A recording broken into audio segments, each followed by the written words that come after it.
Welcome back to guys. आजचा vlog खूपच special आहे कारण आज आहे आमच्या इंदोरे गावची कळसूबाई यात्रा.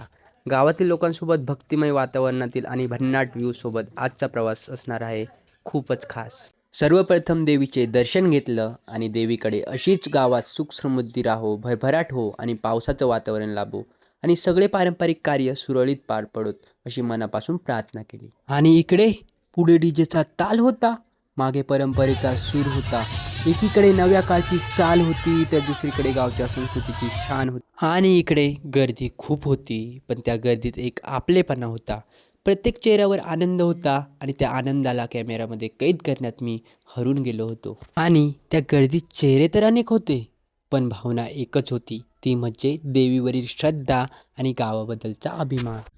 त्या क्षणी ना कोणी मोठं होतं, ना कोण लहान, ना कोण थकलं होतं, ना कोणी मागं राहिलं. सगळे भक्ती, उत्साह आणि आनंदात इतके तल्लीन झाले होते की जणू संपूर्ण गाव एका तालावर नाचत होतं. गावच्या यात्रेला स्पेशल का म्हणतात याचं खरं उत्तर मला या क्षणी मिळालं होतं. जिकडे नजर जात होती तिकडे प्रत्येकाच्या मनात कळसूबाई मातेबद्दलचा आदर आणि भक्ती स्पष्ट जाणवत होती. गर्दी जरी खूप असली पण त्या गर्दीत मला माझं लहानपण आणि माझे सगळे जुने मित्र दिसत होते. हे छोटे कार्टून पण त्या मेहफिलीत इतके तल्लीन झाले होते की सगळ्यांचं लक्ष त्यांच्याकडे पण होतं. पालखी वेशीकडे येताच गावची भक्ती आणि जल्लोषाचं एक वेगळंच चित्र दिसायला लागलं होतं. कुठे देवीची काठी नाचत होती तर कुठे हात जोडून लोक देवीचे दर्शन घेत होते. कोणी आनंदात हरवलं होतं तर कोणी श्रद्धेने डोळे मिटून उभं होतं.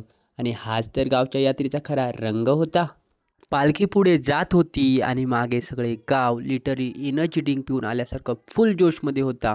लहान मुले, तरुण, म्हातारे सगळे त्या क्षणात इतके हरवले होते. कुणी डान्स करत होतं, कुणी देवाचं नाव घेत होतं आणि काही जण तर फक्त कॅमेऱ्यामध्ये स्वतःला अँगल शोधत होते. पण त्या सगळ्या गोंधळात एक वेगळी शांतता आणि भक्ती दडलेली होती. आणि मी मात्र हे सारे क्षण कॅमेऱ्यात कैद करत होतो. आता मीही त्या जल्लोषात सामील झालो होतो आणि त्या मैफिलच्या प्रत्येक क्षण मित्रांसोबत मनापासून जगत होतो.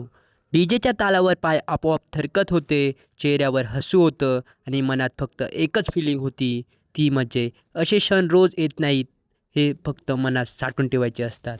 पालखीचा जल्लोष जितका वाढत होता तितकाच रस्त्यावरचा ट्रॅफिक पण आपली उपस्थिती दाखवत होती.